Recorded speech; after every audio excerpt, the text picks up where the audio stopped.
तो येडा आहे आणि येड्याला काही उपचार नसतात, तो आयुष्यभर येडाचा असतो. मला एक फोन आला की आमच्या गावामध्ये लग्न अवस्थेमध्ये एक मनोरुग्ण फिरतो, त्याला तुम्ही घ्यायला या. असं आपण बघितलं का मानसिक रुग्ण काही जन्मताच असतात किंवा काहींना काही वर्षात किंवा ड्रग्स वगैरे ॲडिक्शनमुळे होतं. त्याच्यामध्ये मसोबा आला, याच्यामध्ये बिरोवा आला, याच्यामध्ये ती महिला बनव खैस आला वगैरे वगैरे असं बोलतात. कधी कधी मला येऊन विचारतात की सर, माझे घरचे मला कधी न्यायला येतील, माझी आई मला कधी तुम्ही भेटायला आणणार, माझे वडील मला तुम्ही कधी भेटायला देणार.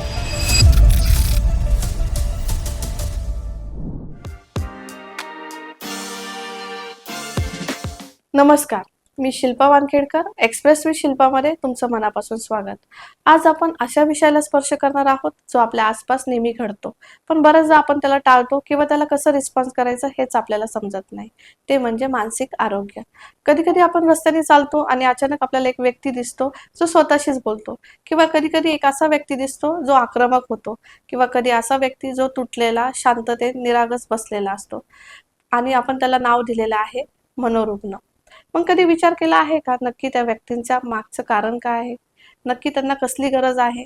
आणि ह्याच विषयावर बोलण्यासाठी आज आपल्यासोबत असे व्यक्ती आहे ज्यांनी हजारो लोकांना ह्या अशा व्यक्तीतून फक्त समजून नाही घेतले आहे तर पुन्हा उभं केलं आहे. आणि त्यांचं नाव आहे मिस्टर मधुकर गीते. नमस्कार सर. नमस्कार. मिस्टर मधुकर गीते हे फाउंडर आहे नवोदय व्यसनमुक्ती आणि मानसिक आरोग्य केंद्राचे, आणि त्यांनी अनेक वर्षापासून हजारो किंवा लाखो लोकांना व्यसनातून बाहेर काढले आहे आणि अनेक लोकांना रस्त्यावरून उचलून त्यांना पुन्हा नवीन आयुष्य दिले आहे. सर, तुमचं एक्सप्रेस विथ शिल्पामध्ये मनापासून स्वागत. धन्यवाद. मला शिल्पा शोमध्ये बोलावलं त्याबद्दल मी आपल्या टीमचे मनपूर्वक आभार व्यक्त करतो.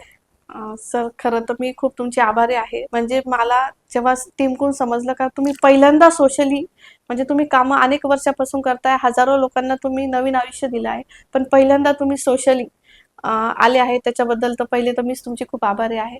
सर, खूप खूप धन्यवाद तुम्ही या शोमध्ये आले. सर, माझा म्हणजे आता हा प्रश्न तर बेसिकच राहील, कसं मी जसं तुम्हाला पहिल्यांदाच भेटते का ह्या म्हणजे जसं सोशल सेवा करायची किंवा मनोरुग्ण यांची सेवा करायची, हे आपलं काही लहानपणापासूनच स्वप्न नसेल, काहीतरी टर्निंग पॉईंट किंवा काहीतरी तुमच्या आयुष्यात घडलं असेल त्यामुळे तुम्ही तर मला तुमची थोडी जर्नी जाणून घ्यायची. नक्कीच. माझ्या आयुष्यामध्ये हे 2 टर्निंग पॉईंट आलेले आहे. लहानपणी माझा भाऊ व्यसनाधीन होता. त्याची दारूची भयानकता मी लहानपणापासून पाहिली होती. आणि माझी एक मावशी ती मनोरुग्ण होती. अच्छा. आणि ते लहानपणी मी ते सगळं पाहत होतो. आणि त्यावेळेला कुठले उपचार नव्हते किंवा अज्ञान पण खूप मोठं होतं. तर तिला उपचारासाठी गाणगापूरच्या एका मंदिरामध्ये तिला घेऊन गेले होते आणि तिथूनच ती गायब झाली. ती आजपर्यंत गायब झाली. त्यामुळे ती पुढे आम्हाला मिळालीच नाही. आणि ते चित्र सतत माझ्या डोक्यामध्ये राहून गेलं होतं की अशी पेशंट म्हणजे नेमकं काय करायचं.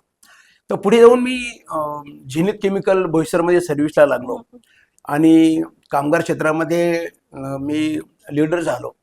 तिथे मी मला शिक्षक व्हायचं होतं. लहानपणापासून माझं स्वप्न होतं, कारण मी मुका आहे. मी 50% मुका आहे. मला चांगलं बोलता येत नाहीये. म्हणजे हो, सॉरी मी इंटरप्ट करते, हे मला आता म्हणजे आपण 1 तासापासून बोलतोय, मला नाही जाणवलंय. अगदी अगदी मी मुका आहे, 50% मुका आहे. पण मला काही टेक्निक सापडल्या, त्यामुळे मी बोलू शकतो. एरवी मी चांगलं बोलू शकत नाही. तर असं माझं अपंगत्व आहे. पण त्या शाळेमध्ये मला मुलं हसायचे, तर मी शाळेत सोडून दिली. तर माझे एक शिक्षक होते शिंदे गुरुजी म्हणून. त्यांनी मला सांगितलं की शाळेत काय येत नाही. तर मी म्हणालो की मला मुलं हसतात आणि मुली हसतात, त्यामुळे मला शाळेमध्ये यायचं नाही. तर तेव्हा गुरुजी म्हणाले होते की जगामध्ये प्रत्येक व्यक्तीमध्ये अपंगत्व असतं. त्या अपंगत्वाला अपंगत्व न मानता वरदान जर मानलं तर नक्कीच माणूस काहीतरी करू शकतो. आणि तेव्हाच मी ठरवलं की मी आयुष्यामध्ये शिक्षक होईल. आणि पुढे शाळा चालू झाली. 10वी पर्यंत गेलो. 10वी मध्ये नापास झालो. घरची परिस्थिती नव्हती. मुंबईला नातेवाईकांच्या बरोबर कामाला आलो आणि झेनिथ केमिकल या कंपनीमध्ये कामाला लागलो. आणि तिथे एका ट्रेनिंगमध्ये मला समजलं की कामगारांमध्ये कामगार शिक्षक होता येतं. तर ते मी व्यवस्थित हाताळलं आणि कंपनीच्या मॅनेजमेंट लोकांना मी माझी भूमिका सांगितली की मला तो कोर्स करायचा आहे आणि मला शिक्षक व्हायचं आहे. तर त्यांनी माझं ते ऐकलं 2-3 वर्षानंतर आणि तो कोर्स केला. आणि तो कोर्स केल्यानंतर मला कामगारांनी ऍक्सेप्ट नाही केलं की कालपर्यंत आमच्याबरोबर काम करत होता हा, आणि तू हा. आता शिक्षक होणार. कंपनीचा Ego कोणीतरी कुठेतरी. युगो दुखावला गेला तर कंपनीने मला ऍक्सेप्ट नाही केलं. तर मी विचार केला की आता थांबायचं नाही आपल्याला.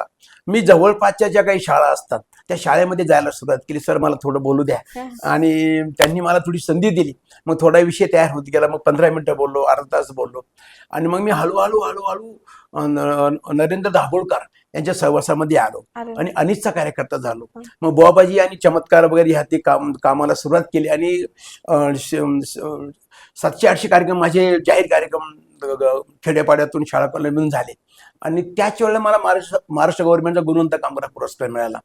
आणि मग मी त्यावेळी ठरलं की आपल्याला हेच काम करून चालणार नाही, तर मेन समस्या काय ती आपल्याला पाहावं लागेल. तर मी मुंबई ते दिल्ली सायकल प्रवास केला आणि त्या सायकल प्रवासामध्ये खेडेगावातून काम करत होतो, पाहत होतो. म्हणजे सायकलवर जायचं. सायकलवरती गेलो मी अच्छा. मुंबई ते दिल्लीपर्यंत. हा. आणि मग बापूजींच्या समाधीवरती मी डोकं ठेवलं आणि त्याच वेळेला ठरवलं की आयुष्यभर नोकरी करायची नाही आणि आगळं वेगळं समाजाचं शेवटचं काम आपण करायचं. जे काम कोणी जास्त करत नाही, ज्या कामाकडे दुर्लक्ष आहे ते काम आपण करायचं. आणि तिथून तो निश्चय घेतला आणि मग माझ्या पुढं अंधश्रद्धा निर्मूलन हा विषय आला आणि मग तोच विषय घ्यायचा का. पण मला हळूहळू माझ्या कामगारांमध्ये व्यसनाधीनतेचा प्रकार जास्त आढळायला लागला. व्यसनामध्ये त्यांचं आत्महत्येचं प्रमाण वाढणं, कामावरती न येणं, फॅमिलीची दुर्दशा होणं, मुलांचं शिक्षण बंद होणं, असे अनेक प्रकार जेव्हा दिसायला लागले तर माझ्या मनामध्ये यायला लागलं की आपण व्यसनावरती काम करू. कारण माझ्या आयुष्यात पण दारू होती. हो, हो. तर मी पहिल्यांदा डॉक्टर दाभोळकर यांच्या एका शब्दाखातीर मी व्यसनमुक्त झालो आणि आपण व्यसनमुक्तीवरती काम करायचं असं ठरवून घेतलं आणि माझी नोकरी सोडायचा विचार केला. तर 2002 मध्ये मी नोकरी सोडायचा विचार केला आणि नोकरी सोडली. त्याच वेळेला माझी मुलगी इंजिनिअरिंगला होती, मुलगा BA करत होता आणि अशा टायमाला मी ती नोकरीचा निर्णय घेतला की आपल्याला रिटायर होऊन काम करता नाही येणार, आपल्याला तरुणपणीच काम करता येईल. आणि मग मी ती नोकरी सोडून घरी आलो आणि घरी आल्यानंतर गावातील काही मित्र, गावातील काही लोकांना सहकार्य करून घेतलं आणि त्यांना सांगितलं की व्यसनमुक्तीवरती आपल्याला काम करायचं आहे. तर त्यांनी सगळं हा बोललं. तर आमचे एक वकील होते सुखदेव रबाजी गीते म्हणून, त्यांनी मला 1.5 एकर जमीन दिली अच्छा. आणि तिथे मी डेव्हलप केली.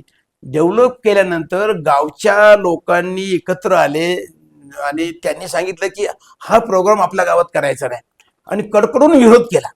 आणि माझं ते सेंटर बंद पाडलं. म्हणजे एवढं उभारलेलं setup. उभारलेलं मी 40 लाख रुपये खर्च केला, बा. 20 लाखाची जमीन आणि 20 लाख रुपये खर्च केला. त्याच्यामध्ये जे माझे फाउंडर मेंबर होते तेही त्याला विरोध केला आणि ते सगळं बंद पडलं. आणि मग मी 2 दिवस डिप्रेशन मध्ये गेलो की आता काय करायचं. माझ्याकडे 3च पर्याय होते, एक तर पुन्हा दारू पिणं किंवा आत्महत्या करणं आणि नाही तर मग पुन्हा उभं राहणं. तर त्याच काळामध्ये माझ्या मुलीनं मला एक घर बांधून दिलं होतं आणि मी विचार केला की आपण या घरामध्येच व्यसनमुक्ती केंद्र चालू करूया. आणि त्या माध्यमातून तो निर्णय घेतला. पत्नीला सांगितलं, मुलाला सांगितलं, सुनबाईला सांगितलं, सगळे तयार झाले आणि तो निर्णय घेतला. पुन्हा पैशाची जमाजमी केली आणि एका डॉक्टरचं सपोर्ट घेतला आणि 2014 मध्ये व्यसनमुक्ती केंद्र चालू केलं. व्यसनमुक्ती केंद्र चालू केल्यानंतर अनेक अडचणी, अनेक आव्हानं येत होते. पण डोक्यामध्ये जो विषय होता मूळचा तो म्हणजे मनोरुग्णांचा. रस्त्यावरचे मनोरुग्ण पाहत होतो. माझी मावशी वेडावून हरवली होती, ते काय. तर मी डॉक्टरांशी सतत चर्चा करायचो की मनोरुग्णांविषयी काय असेल. मग त्याच्यामध्ये वाचन, इतर काही गोष्टी आल्या. मी 10वी नापास आहे, त्यामुळे मला इतकं मेडिकलचं सांगता नाही येणार किंवा इतकं डीपमध्ये मला सांगता येणार नाही, पण आपण काम करू या सगळ्या माध्यमातून मी तो निर्णय घेतला. आणि पुढे कोविड आला. कोविडमध्ये सगळं लॉक झालं. माझ्याकडे 82 पेशंट होते आणि सगळं फॅमिली आणि डिस्चार्ज बंद झाले. त्यावेळेला खूप मोठी आव्हानं होती की आता काय करायचं. पैसा पण येत नव्हता आणि डिस्चार्ज पण होत नव्हता. अशा परिस्थितीने आम्ही ते 6 महिने काढले आणि नंतर दुसऱ्या कोविडमध्ये पुन्हा आम्ही सापडलो. पण आमच्याकडं कुणाला कोविड झाला नाही. आम्ही त्या सिस्टम, त्या पद्धती वापरल्या आणि आम्ही सगळे सुरक्षित राहिलो. पण डॉक्टरांनी मला थोडासा प्रयत्न केला की फी वाढव म्हणून. अच्छा. तर मी म्हणलो नाही डॉक्टर, हे ग्रामीण भाग आहे, फी वाढवता येणार नाही. आणि डॉक्टरांचे थोडे वाद झाले आणि डॉक्टरांचा करार तिथे संपुष्टात केला. आणि माझी मुलगी मग म्हणाली की पप्पा तुम्ही हा प्रवास चालू केला, आम्ही तुमच्या नावानंच संस्था उभी करूया. तर मधुकर केरुगीते फाउंडेशन या नावानं संस्था उभी केली आणि नवोदय व्यसनमुक्ती केंद्र असा त्यातला पार्ट आहे तो, असा पार्ट येतो तो. आणि त्या नावानं मग आम्ही चालू केलं. आणि ओळखी होत्या, रिझल्ट आलेले होते आणि व्यसनमुक्ती केंद्र पुन्हा नव्यानं 2020 पासून चांगल्या पद्धतीनं चालू झालं. पण मनामध्ये मनोरुग्णांचा विषय घोळतच होता. तर मी त्यांना अगोदर बोललो की अगोदर जे काम करायचं ते मनोरुग्णांविषयी काम करायचं. माझ्याकडे थोडं बांधकाम झालेलं होतं आणि मग आम्ही काही मित्रांना सांगितलं, काही नाशिकमध्ये सांगितलं आम्ही मनोरुग्णांचं काम करतो, तुम्हाला जर कुठे मनोरुग्ण दिसलं तर आम्हाला सांगा, आम्ही त्याला घेऊन येऊ. मग आम्ही हळूहळू नाशिकमधून शिर्डीमधून वगैरे मनोरुग्ण आणायला सुरुवात केली. त्यांचे मग डॉक्टरांच्या सहकार्याने त्यांची ट्रीटमेंट, त्यांचं आरोग्य वगैरे सगळ्या गोष्टी चालू केल्या आणि तो प्रोग्राम चालू झाला. पण माझ्यापुढे बरीच आव्हानं होती की त्यांच्याविषयी ऐकलेलं होतं की आक्रमक होतात, आत्महत्येचा प्रयत्न करतात, त्यांना शिसूचं कळत नाही, बिलकुल कळत नाहीये. तर हे सगळ्या गोष्टी आम्ही प्रामाणिकपणानं आणि आनंदानं त्या स्वीकारल्या. सर, जसं आता तुम्ही आत्ताच संवादातून सांगितलं का घरच्यांनी, जसं मुलींनी, सुनांनी, मुलांनी सर्वांनी तुम्हाला खूप मदत केली. माझा हाच प्रश्न होता का जेव्हा तुम्ही ठरवलं का मला व्यसनमुक्ती आणि मानसिक आरोग्याकडे जायचंय, तेव्हा कुटुंबाची काय प्रतिक्रिया होती? कारण किती केलं तर हा एकदम वेगळा विषय, अगदी म्हणजे जो जनरल नाहीये. किती केलं तर आणि दुसरं म्हणजे फायनान्शियली पण तुम्ही म्हणजे स्वतःच्या जीवावर करणार होतात. तर मग ह्या गोष्टीला कुटुंबाने कसं सपोर्ट केला? सुरुवातीला व्यसनमुक्तीविषयी सगळ्यांनी सपोर्ट केला होता, पण जेव्हा मी मनोरुग्णांविषयी प्रश्न टाकला तेव्हा कुटुंबानं विरोध नाही केला, पण गंभीर झाले की नक्की काय करायचं. कारण मनोरुग्ण शब्द हा आपण आता प्रचलित आहे, पण ग्रामीण भागाला त्याला वेडा म्हणतात आणि वेड्या माणसांना सांभाळायचं, वेड्या माणसाला सांभाळायचं हा प्रश्न थोडा गंभीर होता. तर त्यांना मी हे सगळं थोडंसं समजून सांगितलं, डॉक्टरांचा सपोर्ट घेतला आणि ही माणसं पुन्हा उभं राहू शकतात. कारण त्यांना जर व्यवस्थित जर समजून नसतं सांगितलं तर त्यांनी एखाद्या वेळेला ह्या कामाला होकार नसता दिला. पण त्यांना व्यवस्थित समजून सांगितलं आणि त्यांनी तयारी दर्शवली. त्यांना म्हणून तुम्हाला हळूहळू समजेल, तुम्ही त्याची काही काळजी करू नका आणि तुम्हाला भीती वाटत असेल त्यांच्या, तुम्ही थोडे दूर राहा, पण हळूहळू त्यांची ओळख होईल आणि त्या गोष्टी सगळ्या चालू होतील. कुटुंबाचा सपोर्ट मिळाला. सर, जसं तुम्ही म्हटलं मनोरुग्ण म्हटलं आपण म्हणतो, जसं त्यांना त्यांचं बेसिक जे आपण हॅबिट्स म्हणतो, सूप असणं, कपडे खराब असणं किंवा त्वचारोग असणं, तर हे स्टार्टिंगला किती डिफिकल्ट असतं म्हणजे त्यांना सांभाळणं. कारण त्यांना ती रोज आंघोळ, उठा, ब्रश करा किंवा आंघोळ करा ही सवयच नसते त्यांना. मग ही रुटीन आणणं कितपर्यंत अवघड असतं? अगदी बरोबर. मनोरुग्णाचं रुटीन एकदम चेंज झालेलं असतं. त्याला झोपण्याची वेळ नसते, त्याला चालण्याची वेळ नसते. तुम्ही पाहिलं असेल काही काही रुग्ण रात्रीचे पण चालतात, रात्री बेरात्री कुठे चालतात, त्याला रुटीन असं काही नसतं. पण त्याला रुटीन मध्ये आणणं गरजेचं असतं. त्याला नाश्ता कळत नाही, चहा कळत नाही. पण त्यांना ज्या वेळेला आमचा जो स्टाफ असतो की त्यांना आता उठा, त्यांना बाथरूमला घेऊन जाणं, त्यांना चहा देणं, तोंड धुवायचं माहिती नसतं त्यांना, मग निवड पाण्याचा गुळणा करून का होईना पण चहा घेत चला. तर अशी ती सवय लहान बाळासारखं एकदम त्यांना बिलकुल कळत नाही की आंघोळ करायची का, सर्व सांगावं लागतं त्यांना. इव्हन बाथरूम जर गेलं तर बाथरूम सुद्धा कळत नाही त्यांना. अच्छा. बिलकुल कळत नाही बाथरूमचं. तर ते सुद्धा त्यांना ते सांगावं लागतं, पाणी टाक किंवा काय कर, या सगळ्या गोष्टी त्यांना सांगावं लागतात. आणि आजही बरेच रुग्ण रस्त्यानं किंवा हॉलमध्ये सुद्धा सू करतात, त्यांना बॅलन्स राहत नाही, कळत नाही. याच्यात मेडिकल कसं सपोर्ट करतं, म्हणजे जे आपण मेडिसिन वगैरे कसं सपोर्ट करतो मग त्यांना? याच्यामध्ये मेडिकलचा खूप मोठा पार्ट आहे. 2010 नंतर आहे मॅडम आपल्या देशामध्ये मनोरुग्णांच्या मेडिसिन वरती खूप चेंजेस आले, खूप चेंज झाले. बऱ्याच लोकांना कळायला लागलं की मनोरुग्ण हा आजार आहे, हा चांगला होऊ शकतो, चांगलं जीवन जगू शकतात. त्या पद्धतीने याच्याकडे दृष्टिकोन खूप चांगलं पाहिलं गेलं आणि आता मेडिसिन खूप चांगले आले. पहिले या मेडिसिन मध्ये 5-5, 6-6 गोळ्या असायच्या. अच्छा. आणि बहुतांशी मेडिसिन असायचं की त्यांना झोपून ठेवायचं हा हा. त्यांना. तर आता तसे मेडिसिन नाहीये. आता खूप कमी पैशामध्ये आमचे जे डॉक्टर निलेश मोहिते म्हणून आमचे जे एमडी सायकॅट्रिक आहे, त्यांनी खूप चांगल्या पद्धतीने यांना मेंटेन केलं. खूप कमीत कमी औषधामध्ये यांना कव्हरिंग केलं. आणि खरं म्हणजे सांगायची आनंदाची गोष्ट, त्यांना जेव्हा सवय लागल्या तर ते माझ्या पुढे येतात, कधी सांगतात की सर मी आंघोळ केली बरं का, मी आज तोंड धुतलं बरं का सर. म्हणजे त्यांना एक तो आनंद समजत असेल. समजायला लागलं. स्वतःचं जेवणाचं भांड, ताट वगैरे ते धुवायला सुरुवात केली. अशा एकमेकाचं बघून मग त्यांची सुरुवात झाली. आणि मग आता माझ्या पुढे दुसरा एक प्रश्न तयार झाला मोठा, तो म्हणजे यांचं व्यवस्थापन अजून कसं करणार. ठीक आहे, आपण यांना जेवण दिलं, औषध दिले वगैरे झाले, पण पुढचं काय, हो हो. पुढचं काय. तर पुढचा जो आनंदाचा पार्ट असा आहे की यांना लहान लहान कामाची सवय लावली. त्यातली जसं जसं औषध मिळत गेलं तसं तसं त्यांच्यामध्ये चेंज यायला लागले. त्यांच्यातलं काहीला फिट्स यायचे, फिट्स यायचं बंद झालं. रुटीनला यायला लागला. सकाळी नाश्ता करणं, दुपारी जेवण करणं, चहा पिणं, या रुटीन मध्ये यायला लागला. एकदा सवय झाली, हॅबिट झाल्यानंतर मग त्यांना सांगावं मग साफसफाई करायला सुरुवात झाली. सर मी झाडू मारून पाहू का, मग झाडू मारून पाहायचा. मग त्यातले काही चांगले झाले. मग मी विचार केला की आपल्याला, मी आनंदवन बाबा आमटे यांच्यातून तयार झालेलो आहे. तर बाबांनी एवढं शिकवलं होतं की स्वावलंबी व्हा. दरवेळेला प्रत्येकाकडे मदत मागणार, तर ते करण्यापेक्षा स्वावलंबी व्हा. तर त्यातूनच आपलं उत्पन्नाचे सोर्सेस चालू करा. तर माझ्याकडे थोड्या गायी होत्या. तर मग मी विचार करे हे गायींचं काम करतील का. मग त्यांना विचारलं की अरे थोडं आपण काम करूया. तो एक बोलला की सर मी तुला शेण भरू का. मग तो शेण भरायला लागला. मग काही दिवसानंतर सर मी थोडं दूध काढून बघू का. मग दूध काढून बघायला लागले.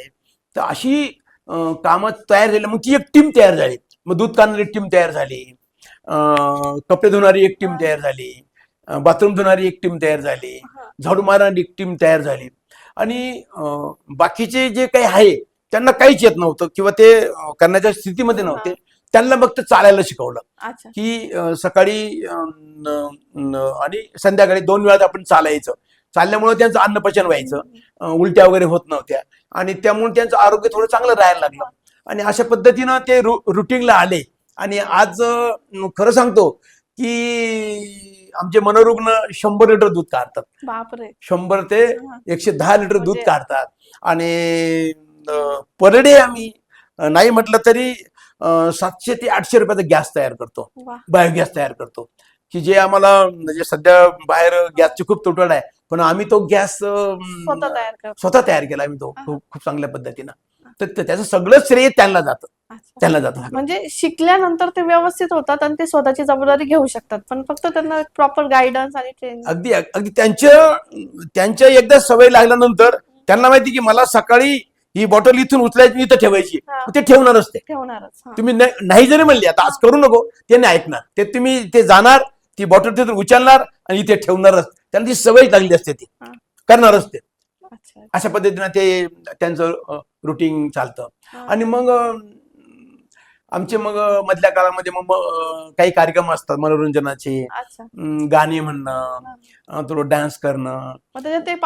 ऍक्टिव्हली पार्टिसिपेट थोडं करतात. हा, गाणी म्हणतात. त्यांच्यामध्ये पण काहीतरी टॅलेंट असं समजून येत असेल अशा वेळेस, नाही खूप चांगल्यापैकी गाणं म्हणत असेल. एक जण आहे, तो खंडू म्हणून आमचा आहे, तो सुंदरपैकी गाणे बोलतो. हा, अगदी 2-2 कडवे का होईना पण चांगल्यापैकी बोलतो तो. सर मला याच्यात हा प्रश्न होता का आपण त्यांच्यावर बोललो आहात, पण जसं आपल्या सेंटरला जे मनोरुग्ण आहेत ते म्हणजे कसं तुम्ही रस्त्यावर उचलून आणलेत का कोणी पॅरेंट्स किंवा फॅमिली मेंबर सोडून गेले. नाही, त्याच्यामध्ये 2 प्रकार आहे. आम्ही ज्यांचे नातेवाईक आहेत त्यांना आम्ही व्यसनमुक्ती केंद्रामध्ये ठेवलेलं आहे. त्यांची आम्ही फी घेतो. कारण त्यांना सपोर्ट आहे. फॅमिलीचा. आणि रस्त्यावरचे जे आहे त्यांना सपोर्ट नाहीये. तर तो आमचा एक आवडीचा पार्ट आहे की तो आम्ही स्वतः तिथे जातो. तिथल्या ज्या माणसांनी आम्हाला फोन फोन केला त्याला जवळ घेतो, त्याच्या साक्षीनं त्याला आम्ही तिथून गाडीमध्ये घेतो. आता 1-2 वर्षाच्या पासून असा एक बदल झाला की नाशिकमध्ये एक टीम तयार झाली, तिकडे सायकाडा वगैरे तिकडे एक टीम तयार झाली. आणि अशा टीम तयार झाल्यामुळे मग ते काय करतात की त्यांना तिथं मनोरुग्ण दिसला की मला ते एक फोटो टाकतात किंवा व्हिडिओ टाकतात, आणि मग त्याच्यावर मी ओळखलं की हा मनोरुग्ण आहे, की मग त्यांना मग ते घेऊन येतात पोलीस स्टेशनचं पत्र घेऊन वगैरे, आणि ते त्यांना इथे आणतात आणि मग आम्ही त्याला ऍडमिट करून घेतो. आणि पुढची कारवाई जी आहे मग त्याची केस कापणं, साफसफाई करणं वगैरे ते आम्ही सगळं व्यवस्थित करून म्हणजे घेतो. टीम पण आहे तुमच्याकडे व्यवस्थित? आमची टीम तयार झाली. आणि आता आमची पहिली स्टाफची टीम आहेच, पण यांच्यामधून एक टीम तयार झाली. अच्छा अच्छा. यांच्यामधून एक टीम तयार झाली की ती स्वतःहून म्हणजे त्यांच्यातला सुपरवायझर, त्यांच्यातला वॉर्ड बॉय, मग बेड तयार करणं, त्यांना कपडे तयार करणं, मग त्याला कपड्याचा भांड राहत नाही ना, मग सुकलेली कपडे वेगळी करणं. आम्हाला कपडे दान देतात ना, दान आलेल्या कपड्यातून मग ती छाटणी करणं, मग कुणाला कोणता ड्रेस द्यायचा, कुणाला कोणता ड्रेस, कारण त्यांना कळत नाही एवढं की आजचा ड्रेस घातलेला आहे तो उद्या मला घालायचा आहे, ते कळत नाही त्यांना. बरेच पेशंट सुरुवातीच्या काळामध्ये कपडे फाडतात, त्यांना त्याचं बिलकुल भान राहत नाही की कपड्याचं, खूप कपडे फाडतात, पण हळूहळू मग ते सवय लागल्यानंतर. सर म्हणजे हे जे तुम्ही सांगतायत हे सर्व करताना म्हणजे आता तुमचं स्टाफ पण असतं, मे बी त्याच्यात लेडीज पण असतील, किंवा मग हे लोक घाबरत नाही का? कारण हे लोक अग्रेसिव्ह होतात किंवा म्हणजे भीती वाटते ना जोराने बोलणं किंवा अंगावर येणं, तर मग यांना कसं डील करतात तुम्ही? नाही, त्याच्यामध्ये 2 पद्धतीने आहे. एक त्यांना आदरानं आणि प्रेमानं घेणं, आणि एक थोडा प्रेशर असतो, थोडा आवाज, चला उठा, चला वेळ झाला, चला चहाचा वेळ झाला, चला आंघोळीचा वेळ झाला वगैरे, असं ते थोडंसं हे करून मग ते त्याच्यामध्ये ते हळूहळू करतात ते. सर ह्या सर्व प्रवासात तुम्हाला असं सर्वात असं वाटलं का नाही बाबा हे खूप अवघड जातंय, असं कधी वाटलं का? का जिथं सोडून द्यावं असं वाटलं किंवा अवघड वाटलं? फ्रस्ट्रेशन कधी कधी येतं. त्यांचं कधी कधी खूप भावनिक प्रश्न येतो. कधी कधी मला येऊन विचारतात की सर, माझे घरचे मला कधी न्यायला येतील, माझी आई मला कधी तुम्ही भेटायला आणणार, माझे वडील मला तुम्ही कधी भेटायला देणार. आणि माझ्याकडे उत्तर नसतं काही, कुठून वडील आणू तुझे, आणि त्याला ऍड्रेस पण सांगता येत नाही काही वेळेला. अच्छा, म्हणजे मला हाच प्रश्न होता का जेव्हा काही काहीचे फॅमिली सोडून जातात, ठीक आहे त्यांना तुम्ही कॉन्टॅक्ट करू शकता, पण काही काही जसे रस्त्यावर भेटतात ते पण काही काही फॅमिलीचे असं, पण त्यांना सांगता येत नसेल, बिलकुल सांगता आणि येत नाही. फॅमिली येत पण नाही का सर्च करायला? बिलकुल नाही. एक चांदवड जवळचं एक गाव आहे, एकानं मला सांगितलं की तांबडे म्हणून आहे, राजू तांबडे म्हणून आहे, त्यांना तो नाशिकवर नेला होता इथे, आणि त्यानं मला सांगितलं की माझं गाव असं असं आहे. मी त्याच्या घरी गेलो, त्याची बायको, वडील, आई, गरीब परिस्थिती त्यांची खूप आहे, पण त्याला सांगितलं की तुमचा मुलगा आमच्याकडे आहे, तर तुम्ही काय करता, त्याला घेऊन येता की भेटायला येतात? ते सांगले की नाही, आम्हाला तो नाही पाहिजे. मला का नाही पाहिजे? तर त्याची आई बोलली की माझा दुसरा मुलगा विहिरीजवळ खेळत होता आणि तो विहिरीत पडला, तरी यांना काय आम्हाला आवाज देऊन सांगितलं नाही, आणि मला त्याच्यावरती राग आहे. त्यांना माझ्या मुलाचा जीव घेतलेला आहे आणि मला त्याचा खूप राग आहे. मी त्याच्याशी बोलणार पण नाही आणि त्याला भेटायला पण येणार नाही. पण मग एकदा तरी भेटून जा. ते बोलले ते, पण अजूनपर्यंत भेटायला नाही आले. 2 वर्ष होऊन गेले त्याला. आणि तो मुलगा विचारतो का माझ्या आई वडील येईल का माझे घरचे असं? नाही, तो मुलगा, एक मुलगा गेला ना विहिरीमध्ये, नाही जो तुमच्याकडे तो हा तो विचारतो माझी आई येणार आहे सर, माझी बायको येणार आहे कधी भेटायला, तर उत्तर काही नसतं, येणार आहे, आम्ही काहीतरी त्याला थोडं समाधान व्हावं म्हणून बोलत असतो. मे बी त्यांना तुमच्यातच आई आणि वडील. एक 2 वेळा त्यांना जाण्याचा प्रयत्न केला, पण जाणार पुढे शेतात जाऊन झोपला, थोडस गेला आणि एका शेतात जाऊन झोपला. त्या शेताच्या लोकांनी पाहिलं की या शेतात झोपलेल्या आहे, पुन्हा आम्ही त्याला घ्यायला गेलो आणि हे शेवटी म्हणजे त्यांची जबाबदारी तुम्हाला ते आहेपर्यंत घ्यावं लागतं. अगदी, म्हणजे आता माझं 4 वर्ष झालेले आहे, 2021 मध्ये मी चालू केलेलं आहे, तर आतापर्यंत 15 ते 16 मुलं डेथ झालेली.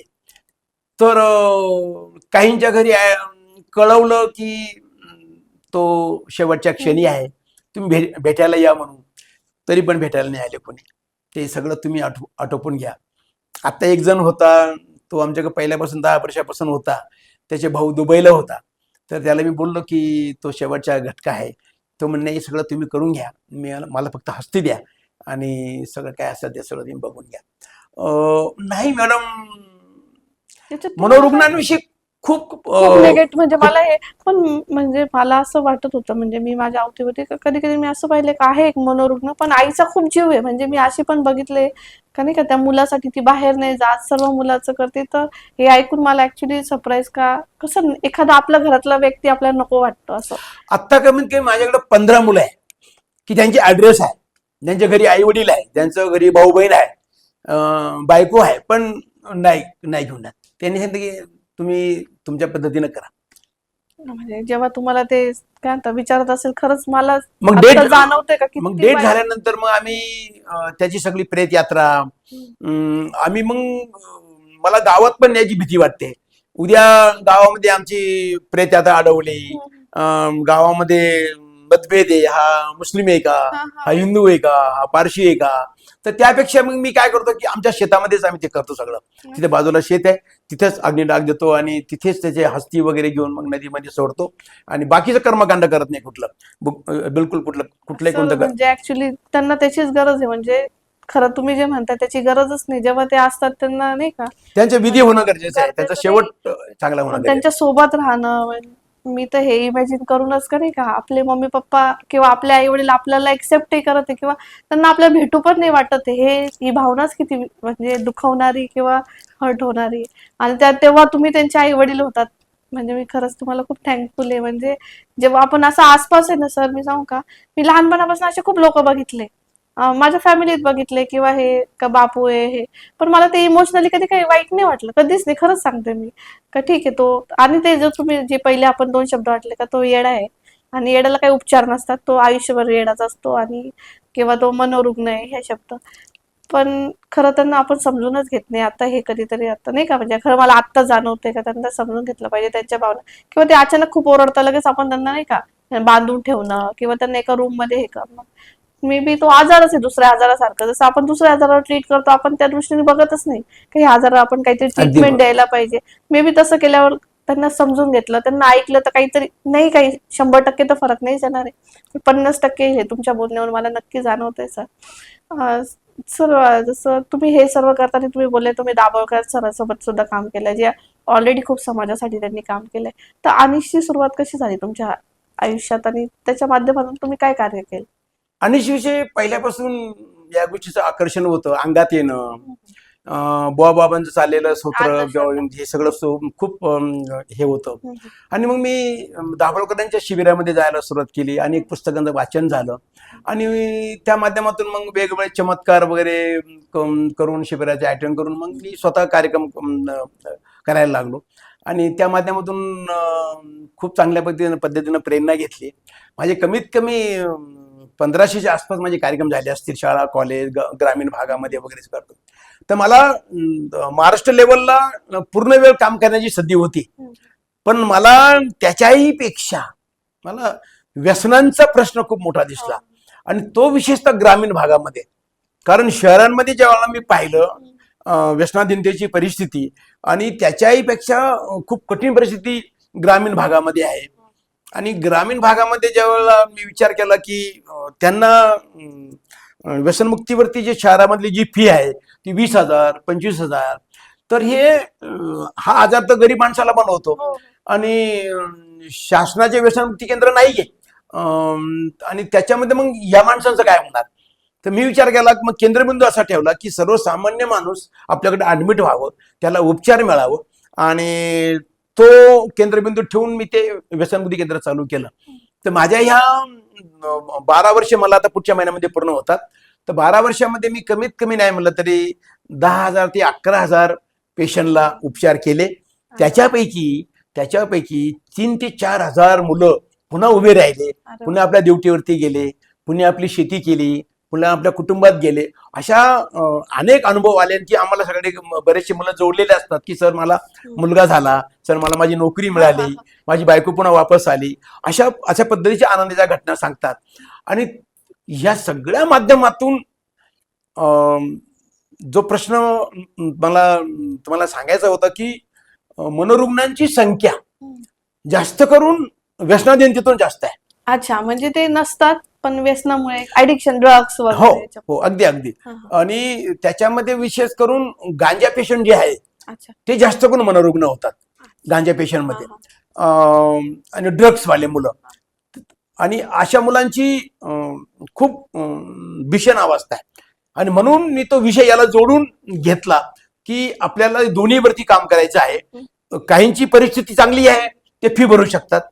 आमची फी खूप कमीत कमी फी आमची खूप 8,500 रुपये फेकतं. त्याच्यामध्ये जेवण, राहणं, मेडिकल, डॉक्टर, काउन्सिलिंग सगळं त्याच्यामध्ये करतो. आणि एव्हरेजनं आम्ही फक्त 7,500 नाही, 7,500 ते 7,000 नाही, काही पुन्हा कमी करावं लागतं. त्याच्यामध्ये पुन्हा ही 40 मुलं सांभाळायची, यांच्या तो खर्च त्याच्यात घेतलेला आहे. आणि अशा पद्धतीनं आम्ही ते सगळं चालवतो.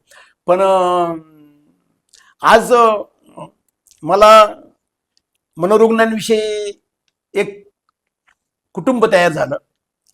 2 दिवस जर भेटलो नाही तर त्यांची आठवण येते. म्हणजे त्यांचा तुम्ही तो आता आवाज, फॅमिली मेंबर सारखे झाले. फॅमिली मेंबर, त्यांचा आवाज नाही आला हा. तर असं एकदम हे वाटतं की आपण कुठेतरी चुकलो काय. असं लावतात का ते पण तसा जीव, म्हणजे अगदी अगदी अगदी अगदी अगदी येतात. ते दूध काढायला वगैरे येतात किंवा जातात. बाबा तुम्ही आज भेटले नाही, असे खूप भावनिक प्रश्न विचारतात. मी मध्ये 8-10 दिवस आमचे ज्येष्ठ नागरिक होते, त्यांना घेऊन यात्रेला गेलो होतो. उत्तर भारतामध्ये गेलो होतो. तर ते सगळे आल्यावर सांगतात की सर आम्हाला करमलं नाही, तुम्ही दिसले नाही आम्हाला, असं ते. म्हणजे ते बॉन्डिंग होऊन. हो अगदी अगदी अगदी अगदी. सर, आपण बघितलं का मानसिक रुग्ण काही जन्मताच असतात किंवा काहींना काही वर्षात किंवा ड्रग्स वगैरे ऍडिक्शनमुळे होतं. पण म्हणजे मी माझा एक अनुभव सांगते का मी लहान होती ना, आम्ही एका गावाला गेलेलो. मग तो मनोरुग्ण म्हणायचं का काय म्हणायचं का, एक मुलगी होती आणि ती ना, म्हणजे ते असं अफवा पसरली आणि सगळीकडे ते पसरलं. अफवा म्हणजे सगळीकडे पसरून गेलं का खैस आला तिच्या अंगात. आणि ती 12-12 चपात्या एका टायमाला खाते. तिला सिगरेट लागताय सारख्या, ती सारखे सिगरेट मागते, सिगरेट पिते. तर नक्की म्हणजे हे मनोरुग्णच होते का, म्हणजे ते खैस खरंच आलेला, म्हणजे मला काही ते आता समजत नाही. खूप चांगला प्रश्न विचारलाय मॅडम. मनोरुग्णाविषयी समाजामध्ये अजून खूप मोठं अज्ञानपण आहे. खरं म्हणजे हा मेंदूचा आजार आहे. ज्या वेळेला शरीर आजारी पडतं तेव्हा मेंदूला कळतं की माझं शरीर आजारी पडले, माझा हात दुखला, मला जखम झाली वगैरे कळतं. पण जेव्हा मेंदू आजारी पडतो ना, तेव्हा कोण सांगणार त्याला? मेंदूलाच कळत नाही मी किती आजारी म्हणून. आणि तो गोंधळ झाल्यामुळं त्याच्यावरती अज्ञानपण असल्या कारणानं बाबांची संख्या ग्रामीण भागामध्ये खूप वाढली. आणि मग ते त्याला वेगळं नाव द्या, त्याच्यामध्ये मसोबा आला, याच्यामध्ये बिरोबा आला, याच्यामध्ये ती म्हणल्याप्रमाणे खैस आला वगैरे वगैरे असं बोलतात. काहींच्या बाबतीमध्ये त्या लहरी येतात. त्या लहरीमध्ये ते तसे वागतात. मग ते म्हणतात की तो खैस आला त्यावेळेला. पण ती लहर आली मेंदूला, ते त्याला सांगता येत नाही. मग त्याच्यामध्ये अघोरी उपाय करणं, त्याला चटके देणं, त्याला उपाशी ठेवणं, ते आजार समजतच नाही, बिलकुल नाही समजत, बिलकुल समजत नाही. आणि घरचे वेळे झालेले असतात, घरच्यांना कळत नाही. आणि मग त्याला खूप शिक्षा देणं, ते सगळं त्यातून होतं. पण आता काळ बदलला. माझी समाजाला आणि चॅनलच्या माध्यमामध्ये एवढीच विनंती आहे की मनोरुग्ण पण एक माणूस आहे, त्याचा माणूस म्हणून पाहावा. तो आजार आता चांगल्यापैकी कव्हर होतो. त्याला कुठलाही भूतबाधा, त्याला कुठलाही प्रॉब्लेम नाहीये. त्याच्या मेंदूचा प्रॉब्लेम आहे.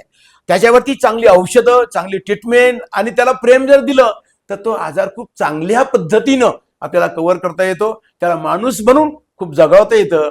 आणि म्हणून महाराष्ट्रामध्ये 2-3 संस्था काम करतात. त्याच्यापैकी माऊली प्रतिष्ठान म्हणून नगरमध्ये डॉक्टर धामणे म्हणून आहे, त्यांचं मुलींचं आहे फक्त, ते मुलींचं फक्त सांभाळतात. त्यांच्याकडे आज 500 मुले त्यांच्याकडे आहेत. तर खूप चांगल्या पद्धतीनं ते काम करतात. त्यांच्यापासून आम्ही शिकतो, त्यांच्यापासून आदर्श घेतो. आणि येणाऱ्या काळामध्ये तुम्ही म्हणजे खरं तुमच्यापासून आम्ही आता आदर्श घेणार आहे. सर, जेव्हा तुम्ही सांगितलं नाही का मनोरुग्णांना जे आपले समाजाची वेगळीच दृष्टी आहे त्यांना बघायची, तर तुम्हाला असं काय वाटतं का समाजाने काय दृष्टिकोन बदलला पाहिजे मनोरुग्णांबद्दल जो त्यांच्यासाठी चांगला राहील? दोन गोष्टी आहेत. मनोरुग्णांना पूर्वी औषधं मिळत नव्हती, त्यामुळं ती भीषणता होती. आता आम्ही एक स्कीम चालू केलेली आहे. सरकारी हॉस्पिटलला बी औषधं मिळतात, प्रायव्हेटमध्ये खूप महागडे मिळतात. आम्ही डॉक्टर निलेश मोहिते यांच्या माध्यमातून आम्ही दर महिन्याला कॅम्प घेतो. त्या कॅम्पने त्यांना तपासतो आणि त्यांना 1 महिन्याचं मेडिसिन देतो फक्त 300 रुपयामध्ये. ते माझे 50-60 पेशंट आहेत. जे आजूबाजूला जे मनोरुग्ण आहेत त्यांना ऍडमिट होता येत नाही. आणि 300 रुपये म्हणजे कोणी पण करतं आणि खूप चांगल्या पद्धतीने तो उपचार होतो. तर तेही आपण करू शकता. किंवा जे लांबचे पेशंट असतात आम्ही त्यांना 3 महिन्याची औषधं एकदाच देतो डॉक्टरांच्या सल्ल्यानुसार. आणि आज खूप चांगल्या पद्धतीनं मनोरुग्णांना जर व्यवस्थित मेंटेन केलं, व्यवस्थित औषध दिले आणि ती छोटी मोठी कामं पण करतात. असं नाही की ते एकदम बसून राहते, पण ते त्यांच्याकडून फार मोठी अपेक्षा ठेवू नका. कारण तो ट्रॅक्टर चालवेल किंवा सर्व्हिस करेल किंवा पगार आणेल वगैरे, एवढी मोठी अपेक्षा त्याच्याकडून ठेवू नका. पण तो तुम्हाला जगण्यासाठी खूप चांगल्या पद्धतीनं तो तुम्हाला कुटुंबात सपोर्ट करेल. आणि जर तो बेवारस असेल, त्याला कुणी नातेवाईक नसेल तर आम्हाला कळवा, आम्ही त्याला घेऊन येऊ. आम्ही त्याला पुढच्या गोष्टीची ट्रीटमेंट आहे आम्ही त्याला देऊ. ते जसं मलाही रस्त्याने दिसतात पण मी काही इनिशिएटिव्ह नाही घेत. मे बी कधी कधी ते असं असतं सर का कधी कधी भीतीमुळे घेतो किंवा अज्ञानामुळे, म्हणजे ते व्हेरीफायच होत नाही का नक्की हा मनोरुग्ण आहे का नाटक, म्हणजे नाही का एक अगदी का नाटक करतोय, त्यामुळे किंवा कधी कधी भीती असते का मी कसं काय याचा इन्चार्ज घेऊ डायरेक्टली का याला कॉल करू. पण आज मला कळाले का जर तुम्हाला असं कुठे वाटत असेल मनात तर तुम्ही नक्की सरांना कॉन्टॅक्ट करू शकता आणि सर नक्की त्याची काळजी घेतील. याच्याबद्दल आमची एक प्रोसेस आहे. आम्ही डायरेक्ट पेशंटला हात घालत नाही. कारण असं आहे, समाजामध्ये काही वेगळी माणसं असतात की तुम्ही कोण आहात, तुम्ही काय याला विचारतात. बरोबर आहे. आणि मग आमच्यावरती ठपका येतो की तुम्हाला याची किडनी विकायची आहे, तुम्ही याला हे करायचं आहे वगैरे असं, कारण आपली ओळख राहत नाही. तर आम्ही तो अनुभव आल्यामुळं आम्ही कुठल्याही रुग्णाला उचलताना तिथला स्थानिक माणूस त्याला विचारतो की तू तिथल्या पोलीस स्टेशनचं किंवा सरपंच किंवा तिथल्या गावाच्या माणसांचा सपोर्ट घेऊन तू आमच्या ताब्यात दे. त्याची जबाबदारी तुझी राहणार, फक्त तुला फक्त आमच्या ताब्यात द्यायचं आणि आमच्या फॉर्मवर सही करायची. तेव्हा आम्ही त्या रुग्णाला घेऊ शकतो. पण डायरेक्ट रस्त्यावरती दिसला आणि आम्ही चाललो आणि त्याला गाडीत घेतलं असं होणार नाही. असं होणार नाही. अथॉरिटी आम्हाला कोणाच तरी लागेल. उद्या जर मला कोणी विचारलं तुम्ही याला कसं उचल, तर माझं उत्तर काय, तर मला सांगता येईल की तुमच्या मदतीनं किंवा तुमच्या सहीनं आम्ही त्याला उचललेलं आहे. तो तिथल्या स्थानिक माणूस आहे तिथं ओळखतो आणि त्या पद्धतीने तो आम्ही ते प्रोसेस चालू केले. तसं मृत्यूनंतरही असं आहे. आता आमचा दुसरा प्रॉब्लेम आमचा खूप मोठा झालेला आहे. तो म्हणजे आम्हाला मृत्यू झाल्यानंतर त्याचा मृत्यूचा दाखला मिळत नाहीये, कारण त्याचा आधार कार्ड नाहीये. आणि ग्रामपंचायत म्हणते की आम्ही तुम्हाला दाखला देणार नाही. आणि पोलीस स्टेशनला गेल्यानंतर ते म्हणतात ती जबाबदारी तुमची आहे. तर अशा याच्यामध्ये आम्ही सापडलो. पण मला एका पोलीस स्टेशनच्या कर्मचाऱ्यांना मला हे केलं की सर तुम्ही किती जरी फिरलात तर तुम्हाला दाखला कोणी देणार नाही मृत्यूचा. तुम्ही एक काम करा, तुम्ही पंचनामा करा. तुमचे हे घेऊन गावचा कोणतरी सरपंच किंवा उपसरपंच घेऊन त्याचा पंचनामा करा आणि डॉक्टरचं सर्टिफिकेट घ्या. तुमचा जो डॉक्टर आहे फिमेल डॉक्टर त्याचं सर्टिफिकेट घ्या आणि त्याचं फाईल करून तुम्ही त्याला पुढची विधी करू शकता. म्हणजे हे आता जसं आधार कार्ड तुम्ही म्हटलं नाही, हे तर सर्व म्हणजे जनगणनेमध्ये हे लोक येतच नाही. बिलकुल नाही. मतदानाचा अधिकार नाही याला, बिलकुल नाही, बिलकुलच काही नाही. एकदा आम्ही काय केलं मॅडम, आम्हाला यांचं आधार कार्ड बनवण्यासाठी नाशिकमध्ये एक ऑफिस आहे. ते आधार कार्ड म्हणजे जे लोक हरवलेले लोक आहे त्याच्यासाठी ते कार्ड बनवतात. आम्ही त्या टीमला भेटलो, त्यांच्या टीमला आम्ही घेऊन आमच्या सेंटरला गेलो. त्या सगळ्यांचं आधार कार्ड वगैरे ते फोटो वगैरे सगळं घेतलं आणि त्यांनी लाईनशीर आम्हाला डिलेट म्हणून आम्हाला कुणीच ऍक्सेप्ट नाही केलं. आणि एकाही मित्राला आमच्या एकाही मुलाला आधार कार्ड मिळालं नाही. आणि तुम्ही म्हणजे जे समाज कार्य करतात वरच्या लेवलला तिथे पण तुम्ही कन्सर्न केलं का सर कनेक्ट? मॅडम, खूप अवघड आहे. मला मे बी बोलणं सोपं सोपं आहे, तो पण प्रश्न खरंच खूप खूप भावनिक आहे. हा हा या मनोरुग्णांच्या बाबतीमध्ये कुठलाही लोकप्रतिनिधी अजूनपर्यंत जवळ येऊन पाहिलं किंवा मी या पद्धतीनं काही तुला सपोर्ट करतो वगैरे असं कुठलंही काही झालं नाहीये. कारण त्यांच्याविषयी घृणा आहे, त्यांच्याविषयी अशी माणूस म्हणून त्याच्याकडे पाहायची जी मानसिकता आहे ती बिलकुल नाही आहे, बिलकुल म्हणजे नाही आहे. माझ्या मते समाजाने सर्वात पहिले एकच केलं पाहिजे का यांच्याकडे माणूस म्हणून बघितलं पाहिजे. म्हणजे आज आपण सर्वांना एक्सेप्ट करतोय. आपण असं ठरवलंय, जसं आपण म्हणतोय का आपण जसं जसं पुढे चाललोय, आपली जशी जशी प्रगती होत आहे, आपण सर्वांना एक्सेप्ट करत चाललोय. पण कुठेतरी मनोरुग्णाला आपण विसरत चाललोय, पण त्यांनाही माणूस म्हणून आपण धरलं पाहिजे. अगदी बरोबर. आणि जसं तुम्ही समाजासाठी सांगितलं, तसंच मला एक प्रश्न विचारायचा सर, या बाबतीत तुम्हाला काय वाटतं, जिथं मनोरुग्ण राहतं कुटुंबाचं काय चुकतं, कुठे चुकतं? कुटुंबाने काय जबाबदारी घेतली? दोन गोष्टी आहे की मनोरुग्ण तो एकदम होत नाहीये. हम्म. दोन प्रकारे मनोरुग्ण तुम्ही आपल्याला सांगितलेले, एक होतो व्यसनातून होतो आणि एक होतो जन्मजात, म्हणजे वयाच्या 12व्या-13व्या सुद्धा स्टार्ट होतो. त्या काळामध्ये कुटुंबाला कळत नाही की नेमकं याच्यामध्ये काय झालं. याचं अभ्यासाकडे दुर्लक्ष होतं, याचं चालण्याचं प्रमाण वाढतं, खाण्याकडे लक्ष नसतं, बडबड वाढते किंवा अस्पष्ट शब्द येतात. आणि मग अशा माध्यमातून याचा सगळा गोंधळ झालेला असतो. आणि त्याच काळामध्ये याची ट्रीटमेंट जे मानसोपचार तज्ज्ञ व्हायला पाहिजे होती ती दुसऱ्याकडे होते. आणि त्यावेळेला चुकीची औषधं, चुकीचे समज, मग बुवा बाबा, भगत बुवा याच्यामध्ये खूप खर्च होऊन जातो आणि तोपर्यंत पेशंट एका लक्ष्मण रेषेच्या पलीकडे निघून जातो. आणि मग यांचं एक आहे की जसे हळूहळू हे बाहेर पडतात, घराच्या बाहेर पडतात, ज्याला दिशा कळत नाही. आणि मग एखाद्या ट्रेनमध्ये बसलात, एखाद्या गाडीमध्ये बसलात आणि ते लांब निघून जातात. समजा महाराष्ट्रातला पेशंट साऊथला गेला, त्याला ऍड्रेस सांगता येत नाही, भाषेचा प्रश्न येतो आणि तो तिथेच गुरफटून जातो तो. तर अशा पद्धतीने ही आता माझ्याकडे सध्या उत्तर भारतातले पेशंट आहे, पश्चिम बंगालमधले पेशंट आहे, साऊथचे पेशंट आहे माझ्याकडं. पण त्यांना बोलता येत नाही, सांगता येत नाही, ऍड्रेस सांगता येत नाही, काही सांगता येत नाही, काहीच करता येत नाही आपल्याला. त्यामुळं अशा पद्धतीचं हे पेशंट बाहेर फेकले जातात आणि कायमचे फेकले जातात. त्याला उपाय एकच की जसे ऍड्रेस मिळतात तसे काहींनी ऍक्सेप्ट करावं अशी विनंती आहे. पण काही लोक किंवा काही घरची मंडळी ऍक्सेप्ट नाही करत. माझं आता गोरखपूरचं पेशंट आहे, त्यांचा ऍड्रेस मिळाला, त्यांना मला फोन नंबर दिला, त्याला आम्ही घरच्यांना फोन केला. आता 3-4 महिने झाले, त्यांना अजून एकदाही फोन नाही केला की मी त्याला न्यायला येतो किंवा काय येतो. नाही, बिलकुल नाही आले, भेटायला नाही आले, घ्यायला पण नाही. पेशंट विचारत असेल, पेशंट विचारतो मला, सर काय झालं, मला काय उत्तर देऊ तुला, मी उत्तर काय देऊ? त्याच्यावर काय त्यांची प्रतिक्रिया असते सर, जेव्हा घरचे येत नाही तेव्हा? नाराज होतात आणि समजून घेतात, ऍक्सेप्ट करतात, चला आता आपल्याला इथंच राहायचं आहे.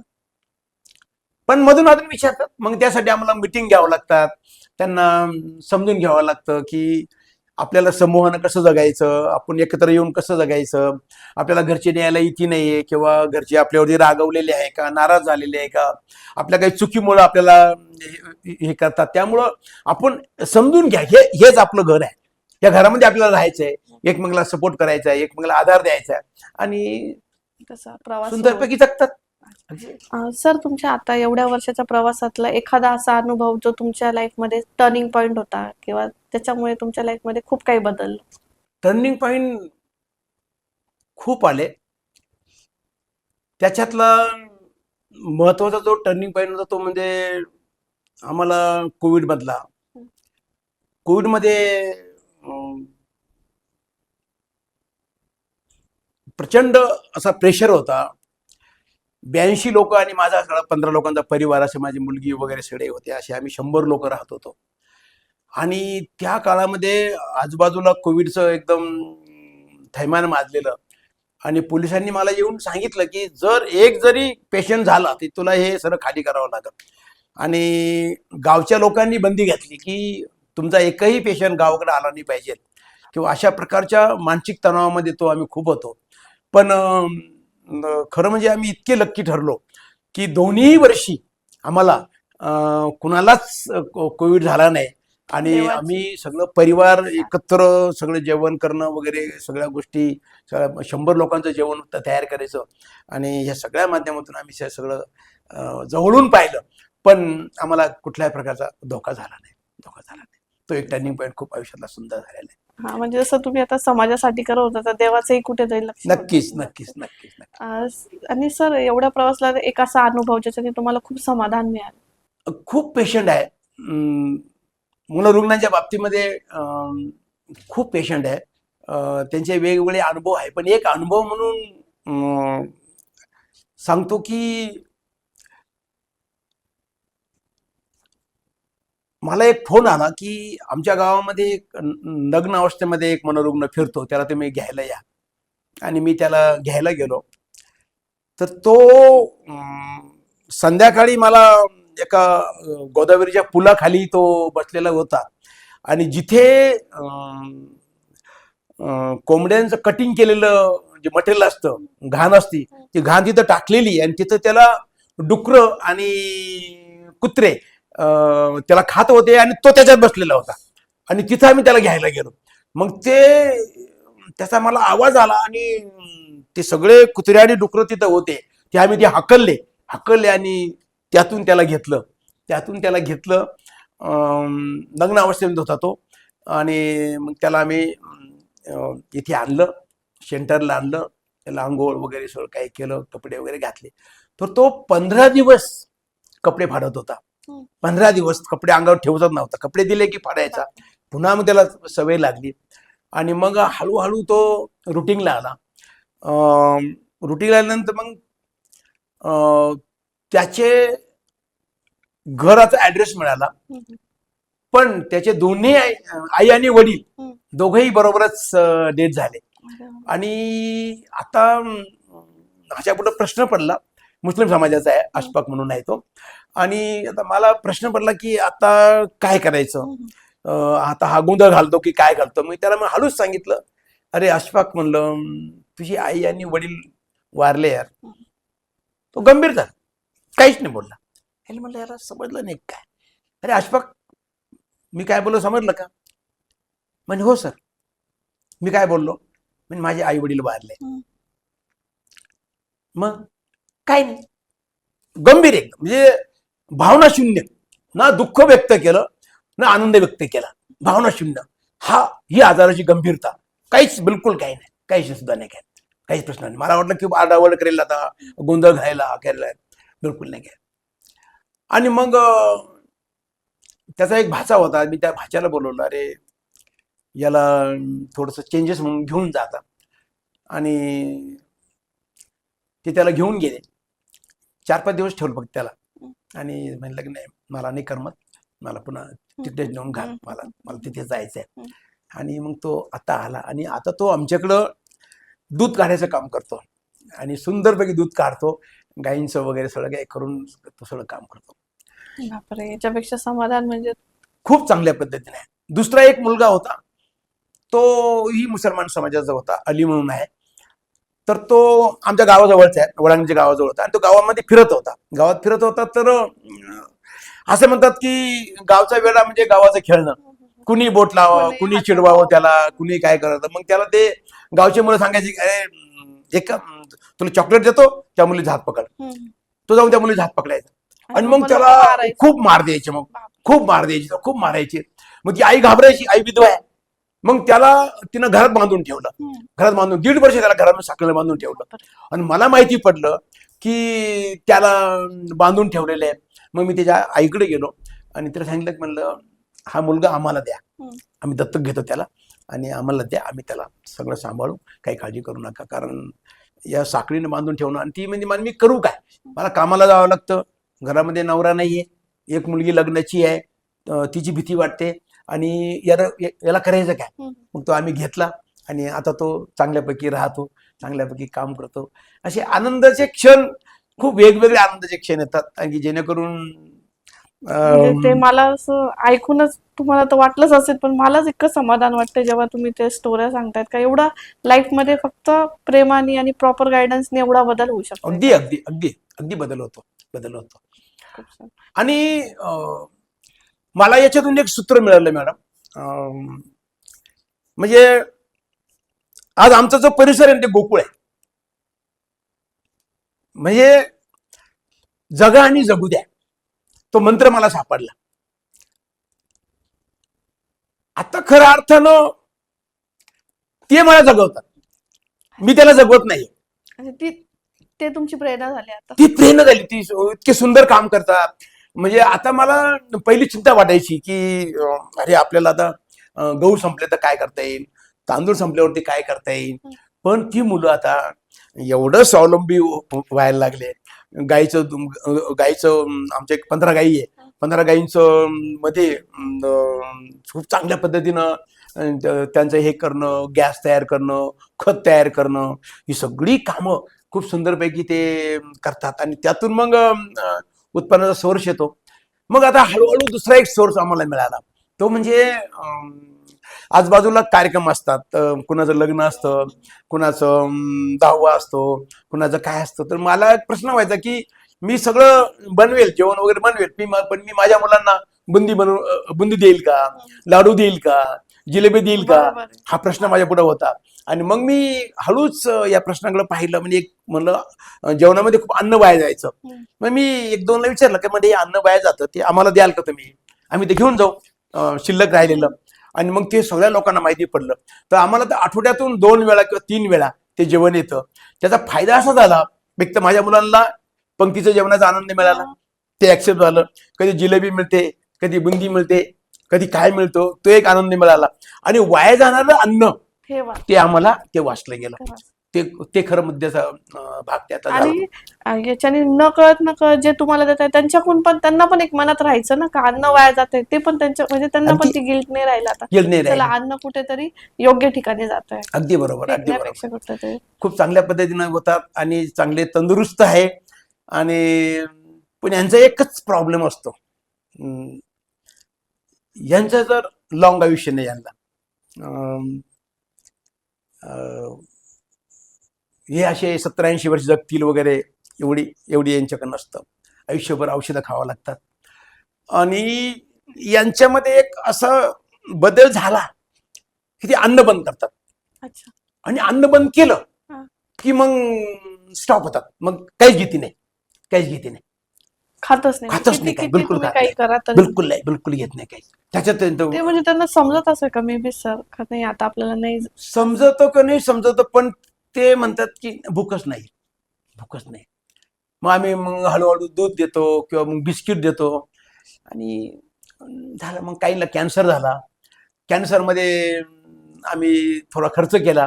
पण डॉक्टर म्हणाले की तुम्ही किती खर्च करणार आहे, तुमची होऊन तुम्ही 1 लाख रुपये खर्च करणार, त्याच्या पहिले तुम्ही काय करणार आहे, थांबवून घ्या. आणि मग ती वेदनाशामकची औषधं द्यायची आणि त्या वेदना शांत करायच्या. आणि त्याचा मग 2-3 कॅन्सर झाला, 2-3 इतर आजार झाले. आणि आजाराचं निधन पण होत नाही ना, बरोबर, म्हणजे निधनच होत नाही काय. आणि मॅडम खरं म्हणजे आज समाज तर खूप लहान आहे, अजून एवढा मोठा फंडिंग माझ्याकडे नाहीये किंवा मग आपण यांना खूप याच्यामध्ये मोठ्या दवाखान्यात घेऊन जाऊ किंवा काही करू, एवढी आपली कॅपॅसिटी नाहीये.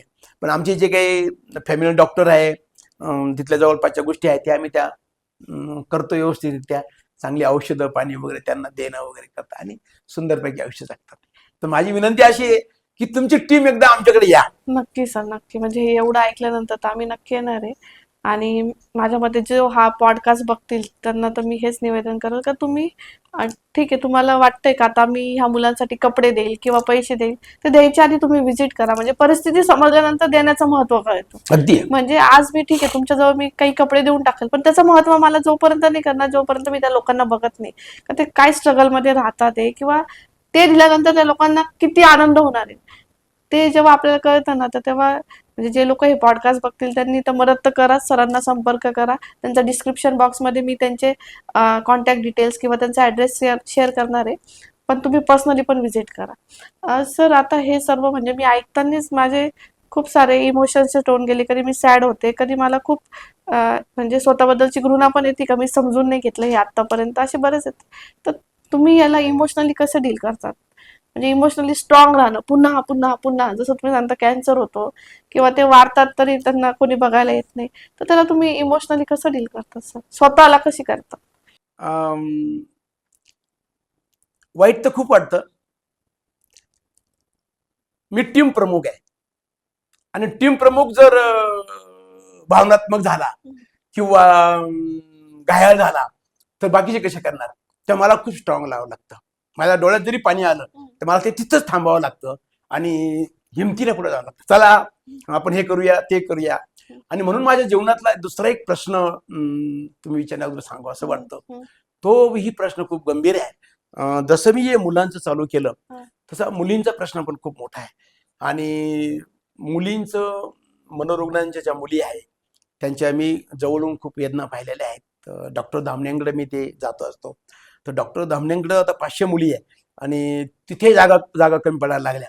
तिथे बी खूप प्रश्न द्यावे लागतात. तर माझा भविष्यामध्ये माझा काही विचार येतो का, माझं नवीन बांधकाम चालू आहे, त्या बांधकाम झाल्यानंतर मला मुलींच्या बाबतीमध्ये विचार करावा लागेल की एक 50-50 मुलींचं होईना जर आपण चालू केलं तर त्याच्यात 2 गोष्टीचा माझा काल्पनिक विचार आहे, तो इतका मोठा नाहीये.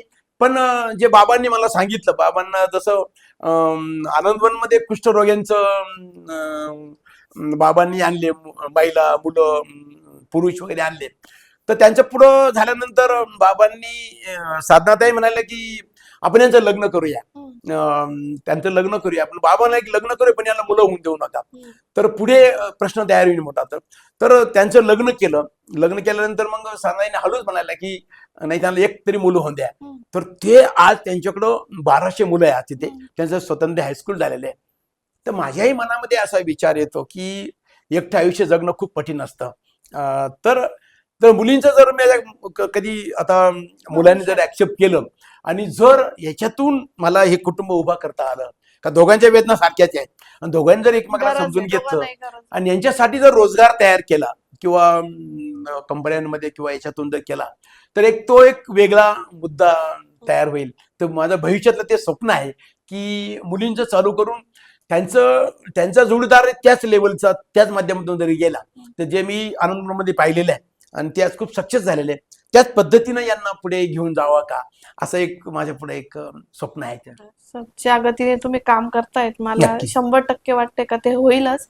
आणि तुम्ही इतके मनापासून करतायत का येतील सर, लोक पण येतील. ते पोहोचलं ना लोकांपर्यंत तर लोकांना पण आता जाणीव आहे, सामाजिक जागरूकता आहे, तर लोक पण नक्की येतील सर तुमच्या चालेल, मदतीने. सर, आता एक म्हणजे रॅपिड फायर राऊंड आहे. एका वाक्यात किंवा एका शब्दात तुम्हाला उत्तर द्यायचं आहे सर. तुमचं काम एका शब्दात सांगा किंवा वाक्यात सांगा. आमचं काम जे आहे समाजाच्या शेवटच्या थरातलं काम आहे आणि ते करणं गरजेचं आहे. आणि म्हणून मी ठरवलं होतं की मला ज्या क्षेत्राकडं कुणी लक्ष देत नाही किंवा खालचं काम आहे ते मला करावं असं वाटतं. सगळ्यात कठीण गोष्ट आतापर्यंत तुम्हाला वाटली? सगळ्यात कठीण गोष्ट गेली की एखादा पेशंट ज्यावेळेला आत्महत्या करतो, तो प्रश्न माझ्या आयुष्यातला खूप मोठा गुंता तयार होतो. का आत्महत्या केली त्यानं, का त्यानं मला सांगितलं नाही किंवा का तो माझ्याशी बोलला नाही. आम्ही बोलायचा प्रयत्न करतो पण आत्महत्याचा प्रश्न खूप कठीण वाटतं. आमच्याकडे आजपर्यंत दोन लोकांनी आत्महत्या केलेल्या आहे आणि तो प्रश्न खूप अनुत्तरित राहतो की आपण काहीतरी आपल्याकडून राहून गेलेले आहे. सगळ्यात आनंद देणारा क्षण? ज्यावेळेला आमचा मनोरुग्ण सर मी जेवण केलं, सर मी आंघोळ केली, सर मला काम करावं असं वाटतं, असे प्रश्न ज्यावेळेला विचारतो ना त्यावेळेला ते खूप आनंदाचे क्षण असतात. कारण ज्यावेळेला तो आमच्याकडे ऍडमिट होतो त्याला बोलता येत नाही, सांगता येत नाही, काहीच करता येत नाही. पण हळूहळू ज्यावेळेला औषधांचा परिणाम होतो, सहवासाचा परिणाम होतो, त्याला बोलता येतं आणि तो त्याच्या भावना जेवढं जवळ सांगतो त्यावेळेला खूप आनंदाचे क्षण असतात ते. लोकांनी लगेच बदलायला हवी अशी एक गोष्ट मनोरुग्णाविषयी? बदल होणं गरजेचं आहे. पहिल्यांदा मनोरुग्णाविषयी घृणा कमी करा. घृणा जर कमी केली तर त्यांच्याकडे पाहायचा दृष्टिकोन पॉझिटिव्ह होईल. हे जरी केलं एवढं तरी खूप चालेल. आणि आज मनोरुग्णांविषयी खूप चांगली औषधं आलेली आहे, खूप चांगले ट्रीटमेंट आलेले आहे, खूप चांगले डॉक्टर आलेले आहे. तर त्यांना माणूस म्हणून बघा, एवढंच माझी विनंती आहे. स्वतःसाठी वेळ कसा काढावा, म्हणजे जे आपण म्हणतो ना, तुम्ही स्वतःसाठी वेळ कसा काढतात? आता एवढं सर्व तुमच्या मागे, म्हणजे फक्त तुमचाच परपंच नाही, आज 100 किंवा हजारो लोकांचा परपंच तुम्ही सांभाळताय, तर त्याच्या मागे नाही, मी माझ्यासाठी माझ्याकडे वेळ आहे. माझी टीम मी तयार केलेली आहे. टीम इतकी ऍक्टिव्ह केलेली आहे की प्रत्येक ठिकाणी ते व्यवस्थित करतात. माझा मुलगा आता मला खूप चांगल्यापैकी सपोर्ट करतो. सुनबाई पण सपोर्ट करते. मुलगी माझी इंग्लंडला आहे, पण ती इंग्लंडवरनं काम पाहते. तिचाही मला खूप सपोर्ट आहे. बाकी मग मी रिलेशन मेंटेन करणं, लेक्चरला जाणं आणि त्यांच्याशी हितगुज करणं, आणि त्यानंतर मला फिरण्याची आवड आहे. त्यातून मी थोडं माझं फिरण्याची आवड करतो आणि गावामध्ये ज्येष्ठ नागरिक संघ स्थापन केला, जे आमचे ज्येष्ठ लोक आहेत त्यांच्यासाठी पण थोडा वेळ काढतो आणि आनंद घेतो. आजचा संवाद मला माहितीये खूप प्रोफेशनल नाहीये, पण जर माणूस म्हणून तुम्ही बघाल ना, तर खरंच आजच्या संवादाची खूप समाजाला गरज आहे. आजच्या संवादातून एक गोष्ट इतकी छान समजली मला, का मनोरुग्ण किंवा आपण ज्याला वेडेपणा म्हणतो किंवा त्याला नाही का माणसाचं भान नाही, हे अशा गोष्टींना जे आपण नावं दिली आहे, तो ऍक्च्युली एक आजार आहे. आपण त्याला नावं देऊन त्याला वेडा म्हणून सोडून देतो. ते आजार आहे, ते बरे होऊ शकतात ट्रीटमेंटनी किंवा प्रॉपर त्यांना गायडन्सनी. तर त्याला त्याच दृष्टीने बघा. त्याला तुम्ही इग्नोर करतात, त्याला तुम्ही आपलं कर्तव्य म्हणून समजत नाही, त्याला कर्तव्य म्हणून समजाल तर तुम्हाला कळेल का त्या लोकांना खरं आपली गरज आहे आणि आपण त्यांना कशा पद्धतीने मदत करू शकतो. आज आपल्याला सर भेटले आहे, म्हणजे मी स्वतःला एक ग्रेटफुल मानते. किंवा तुम्ही जेव्हा हा पॉडकास्ट बघाल तर मला पॉडकास्ट ऐकताना मला खात्री आहे का प्रत्येकाच्या डोळ्यात एकदा तरी पाणी आहे जेव्हा तुम्ही हे पॉडकास्ट बघाल, आणि तुम्हाला जाणीव होईल का खरंच ह्या लोकांना आपली गरज आहे. नाही ठीक आहे, आपण त्यांना जाऊन सांभाळू नाही शकत, पण निदान आपण त्यांना अशा संस्थेपर्यंत तरी पोहोचू शकतो. आपण सरांसारख्या लोकांपर्यंत तरी पोहोचू शकतो. हे काम आपण केलं पाहिजे. पण तुम्ही जे करता आहे ती सेवा नाहीये, म्हणजे प्रत्येक मनुष्याने केलं पाहिजे माणुसकी जपण्यासाठी ते काम तुम्ही करताहेत. आणि त्याचं मी जेवढ्या लोकांना ओळखते किंवा आज जेवढे लोक पॉडकास्ट बघणार आहे त्यांच्याकडून खूप खूप आभार सर. तुम्ही जे करताय त्याचं खरंच आम्हाला म्हणजे काय होतं, व्यक्त करता येत नाही, पण खूप खूप धन्यवाद सर तुम्ही जे करता आहे. आणि आजचा हा पॉडकास्ट तुम्हाला आवडणारच आहे असं मला माहिती आहे. आणि तुम्ही प्रत्येकाने आपल्या आयुष्यात असे व्यक्ती बघितले आहेत, जेव्हा तुम्हाला जे तेव्हापर्यंत नाही करता आलं ते तुम्ही आत्ता करा. मनोरंजनाकडे एक वेगळ्या दृष्टीने बघाल आणि त्यांना त्याचीच गरज आहे. हा पॉडकास्ट आवडला असेल तर लाईक करा, सबस्क्राईब करा आणि पुन्हा भेटूया नव्या विषयासह, नव्या गेस्टसह. धन्यवाद. सर तुम्ही काही प्रेक्षकांना सांगू वाटतं? हा, मला एक तर महत्वाचं एक सांगायचंय का सरांनी एवढं कार्य केलंय जे तुम्ही आता ऐकताय पूर्ण पॉडकास्टमध्ये, पण सर कधीच सोशली आले नाही. आज पहिल्यांदा आले आणि ते माझ्या चॅनलवर आले. तर माझी रिक्वेस्ट आहे सर्वांना, खूप काही नाही, 50 रुपयापासनं, 10 रुपयापासनं, 100 रुपयापासनं, धान्य म्हणा, कपडे म्हणा, पुस्तकं म्हणा, तुम्हाला काही पण असं वाटतं जे तुमच्या गरजेचं नाहीये आणि तुम्ही फेकणार आहे, ते फेकण्यापेक्षा सरांच्या संस्थेला तुम्ही भेट द्या आणि तिथे तुम्ही दान म्हणून द्या. धन्यवाद. नक्की नक्की, धन्यवाद. सर मला पुन्हा आपल्या या शिल्पा चॅनलला मला बोलावलं, आमच्या संस्थेच्या कामाविषयी हितगुज केली, माहिती घेतली आणि मनोरुग्णांविषयी एक वेगळा विचार समाजापर्यंत आपण घेऊन जात आहात. त्याबद्दल मी आमच्या नवोदय परिवाराच्या वतीनं आपल्या टीमचं आणि आपल्या शिल्पा चॅनलचं मनपूर्वक आभार आणि आनंद व्यक्त करतो. धन्यवाद. जय धन्यवाद. जय महाराष्ट्र. धन्यवाद.